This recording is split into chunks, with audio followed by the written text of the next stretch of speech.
Hello and welcome back to another episode of the Wellsy Weekly Podcast, the show where I talk about anything and everything. My name is John, aka Wellsy, and you are listening to episode 46. Now, be honest with me people, do you actually enjoy reading? Because I personally don't. I'm one of these weird people that seems to like maths, and I can't seem to read very well. I do like comic books and stuff like that, but other than that, I'm not a fan. Although, saying that, I have recently tried to force myself to finish reading a book called Norse Mythology. I finally got it right that time, well done me. And it's really good, I recommend it, because it's all about, the stories of Thor, Loki and Odin. All the way from the very start, all the way to Ragnarok, where it's basically the destruction of the gods. I picked it up because I like mythology and stuff like that, the pantheons of gods as well. But I also like mythical creatures, and there wasn't too many of them in this book, which I was a little ashamed about. Because I quite like the idea of just like the origins of stuff, how things came to be. Stuff like, monsters and stuff like that, so I'm talking like vampires and Frankensteins and werewolves and ghosts and all that kind of stuff.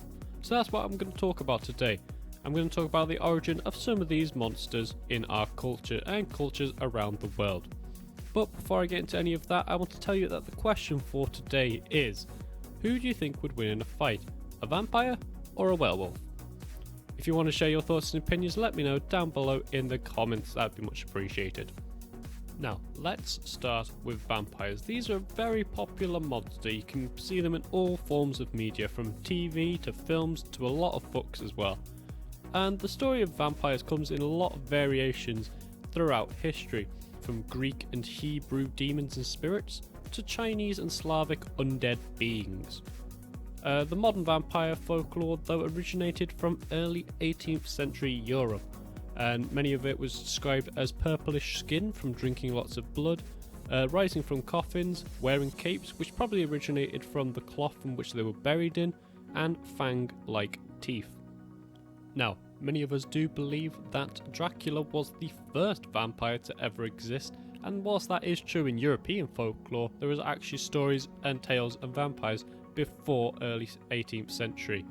And whilst I don't know which one is the original, I think that the ancient Greek story of Umbrigo is probably one of the earliest, so I'm going to count that as the original or the origin of vampires. Now, if you don't know who Ambrogio is, I'm quickly going to go over the tale from the ancient Greek mythos. So, it comes from a story where Ambrogio fell in love with a lass named Selena. They were two mortals madly in love with each other. But like many Greek stories, there was a love triangle occurred, and a cheeky guy named Apollo, well, I say guy, he was the sun god Apollo, he basically had the hots for Selena, and he was jealous of Ambrogio. So, like any sane god, he cursed Ambrogio, making his skin burn in the sunlight.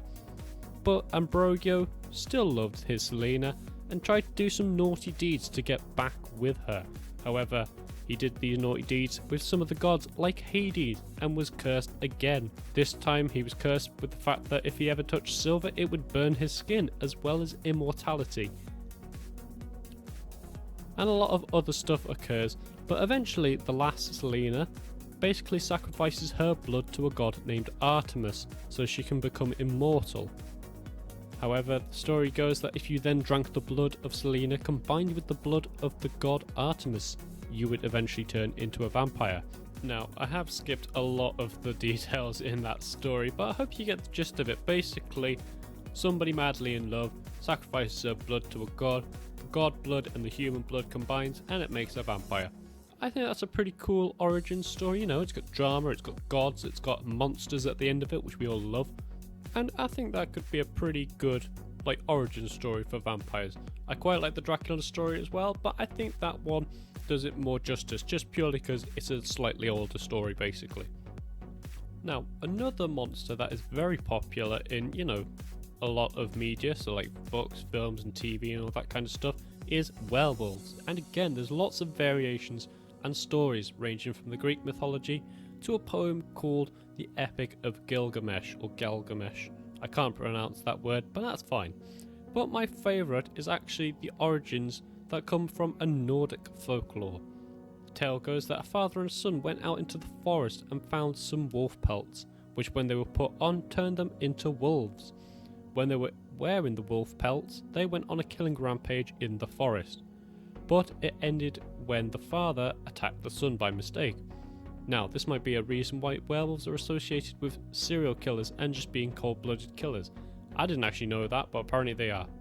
Like, seriously, I really didn't know they were, like, meant to be serial killers and stuff. That probably comes from, you know, a lot of the European countries which believe that many of the serial killers in the, you know, 15th century, 17th century kind of times were in fact werewolves. They are absolutely bonkers, and it's probably not true, but, you know, it's interesting to think that they actually thought that. It's also interesting that I couldn't find anything about werewolves and full moons in early stories either, because that's one of the things we kind of associate with werewolves a lot. The fact that they howl at the moon, they only change when the full moon is up, and they're like become stronger when there's a full moon. No, I found out though that this trait actually was created in the 20th century, so you know, the 1900s, because werewolf films were becoming very popular and directors wanted to add more lore and more interest to the characters. And you find that with a lot of traits, a lot of modern traits of werewolves were created by basically Hollywood and stuff like that, just to make the movies a bit more interesting. So like their weakness to silver and wolfsbane comes from the 20th century Hollywood, which is quite interesting, I think. And I suppose it's kind of hard to like pinpoint the origin of every single little thing about a werewolf, or just any monsters in general, because there's so many versions and stories and variations out there spread over centuries that it's quite hard to pinpoint them, but all we know is they exist in stories at least. It's like, I wouldn't want to get insurance on a vampire attack or a werewolf attack. That would be expensive, very expensive. And finally, I quickly want to talk about another monster origin, which is zombies. Zombies are, of course, you know, those undead creatures that rise from the grave and want to eat your flesh. It's again another very popular monster, spawning an ungodly amount of movies, and I personally really hate zombies. Like, I think they are terrifying. Probably because of the sheer numbers that they're usually portrayed as, but more than that, it's more realistic than a hairy man trying to kill me, I think. Anyway, the idea of the undead has been around since the ancient Greek times, as well as 17th century Haiti. People believed in those days that slaves who were mistreated would become zombies, and that's that fact of zombies being, you know, grotesque and ugly and, you know, flesh eating and, you know, rotting flesh and all that kind of stuff, is a portrayal of their misjudgment as slaves. Now, there's lots and lots of variations of zombies. There's some more flesh-eating ones, like on The Walking Dead and stuff. There's some really fast ones from I Am Legend, and there's some dancing ones from Michael Jackson. But the most common traits include being undead or rising from the dead, and spreading the disease, which caused them to be zombified to begin with. I think what's interesting about all these stories and the monsters that I've mentioned today is the fact that all of them are human-based or humanoid-based. It's quite interesting to see that people's imagination back in, you know, ye olden times really consisted of half monster, or monsters were usually just half animal, half human hybrids, and there's a lot of magic and stuff like that. I think that's quite interesting. It's like nowadays when we think of monsters and aliens, we can come up with, you know, aliens and monsters and things that look really weird and just something that doesn't look like a human. It's quite interesting to see that their imagination couldn't stretch further than just what was kind of in front of them already, and then just making an amalgamation out of it. That's definitely one thing I've noticed when, you know, researching all this kind of stuff. But anyway, that's it from me today. I'll remind you that the question for today is, who do you think would win in a fight between a vampire and a werewolf? If you want to get involved, let me know down below in the comments, or you can tap on the little icon in the top right corner and you can vote on the poll there as well. Thank you for listening, enjoy the rest of your week ladies and gentlemen, and remember, enjoy a cuppa.